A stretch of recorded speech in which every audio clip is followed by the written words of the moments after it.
자, 보수통합 첫 발을 뗐습니다. 어떤 난관이 기다리고 있을까요? 한번 보겠습니다. 오늘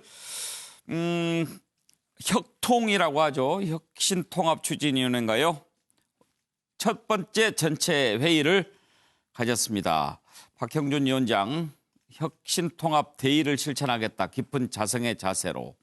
그리고 자유한국당, 새로운 보수당 함께 지금 모여 있는데 지금 이제 관련이 되는 보수 쪽이 광화문, 우리공화당 쪽 사람들 뭐 또 태극기 세력들 이런 부분인 거죠.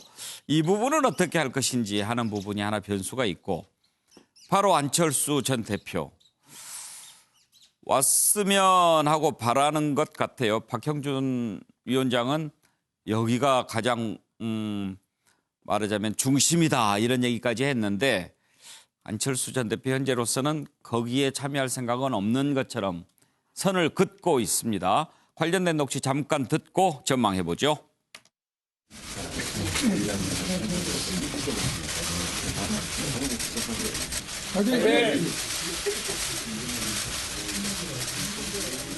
우여곡절 끝에 혁신 통합 추진이 첫 회의를 오늘 열게 되었습니다.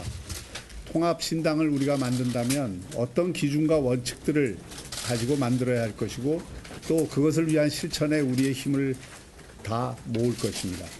자유한국당에서 보수 재건의 3원칙을 황교안 대표님부터 지도부가 받아주셨습니다. 감사하게 생각을 하고요. 그로 인해서 새로운 보수당은 이 모임에 처음으로 공식적으로 참여를 하게 됐다. 그동안에 여러 위원님들이 해오셨던 내용 뭐 다 애쓰신 건 압니다만 저는 이 자리에서 좀 제안을 드리고 싶은 것은 저희 입장에서는 이 백지 상태에서 시작을 하시는 게 옳겠다라는 생각을 하고요.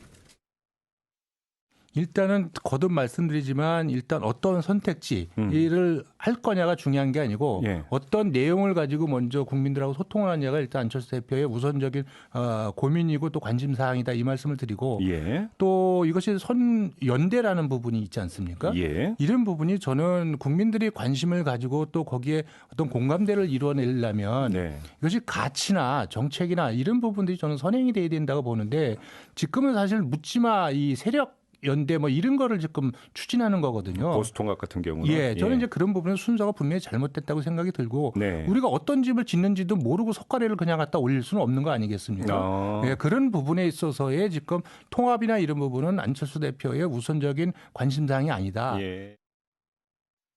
자, 전망을 한번 들어보고 싶은데 장성철 소장 잘 될 것 같습니까? 저는 상당히 좀 우려하고 있습니다. 잘 되지 않을 가능성이 좀 더 높은데 그의 결정적인 변수는 저는 유승민 의원 때문이라고 생각이 들어요. 왜요? 그러니까 오늘 같은 경우도 그 지상 의원 같은 경우엔 우리는 당에 가서 여기서 논의한 거 추임받고 논의하고 새롭게 결정해야 된다. 이런 식으로 얘기를 했습니다. 그렇다면은 유승민 대표가 계속해서 본인의 소신과 가치를 더 중심적으로 생각할 수가 있어요. 황교안 대표 같은 경우는 문재인 정권을 심판한다. 그래서 총선 승리하자. 이걸로 뭉치자라고 했는데 유승민 대표는 그럼 탄핵에 대해서는 어떻게 생각할 거야? 우리 공화당 어떻게 할 거야? 이런 식으로 또 다른 조건을 내세우게 되면 보수 대통합의 길은 상당히 험해지고 멀어지기 때문에 유승민 대표가 좀 넉넉한 마음으로 정치력을 발휘해 줬으면 좋겠다. 그렇게 말씀드립니다. 그래요. 그런데 지금 보수 통합 안 하면 죽는다 이런 위기의식이 보수 쪽에 얼마나 있는지 궁금해요. 정태근 의원은 어떻게 진단하세요? 굉장히 높아졌죠. 지금은 보수 유권자뿐만 아니라 소위 이제 그 문재인 정부가 폭주를 하고 있다고 생각하는 중도까지를 망라해가지고 소위 이제 반문재인 진영이라는 게 형성이 된 겁니다. 그게 통합의 압력으로 작용하고 있는 거고 그래서 저는 사실은 통합 쉽지 않습니다. 왜냐하면 각자가 생각하는 것이 다르기 때문에. 근데 쉬운 것부터 합의하라는 겁니다. 예를 들면 적어도 반문재인 혁신 단일 후보를 무조건 만들겠다.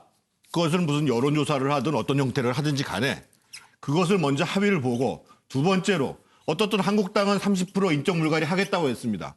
그래서 한국당 현역 의원 30% 물갈이 우리 약속 지키겠다. 그래서 이렇게 쉬운 것부터 합의에 들어가면 저는 통합의 가능성들은 이전보다도 그 반문 단일 후보라는 거 형태로 해가지고 훨씬 더 넓게 열릴 수 있다고 보여집니다. 김은영 청장 보시기에는 어떤 점이 가장 큰 난관이 될 것 같습니까? 다분히 정치적 생존을 위한 이제 정치인의 궁여지책으로 나온 거죠. 어떤 그 아래로부터 대중들이 통합을 촉구하고 뭐 예전에 이제 그 DJ YS 단일화 예. 때처럼 뭐 그런 게 없었고 그냥 어느 날 갑자기 위기에 빠진 황교안 대표가 보수 대통합을 들고 나왔어요. 과정이 없고 뭐 중간 결론이 먼저 나왔습니다. 그러니까 국민들은 하나의 이거 어떤 드라마로 이걸 보고 있는데 전혀 감동이 없는 그런 드라마인 거죠.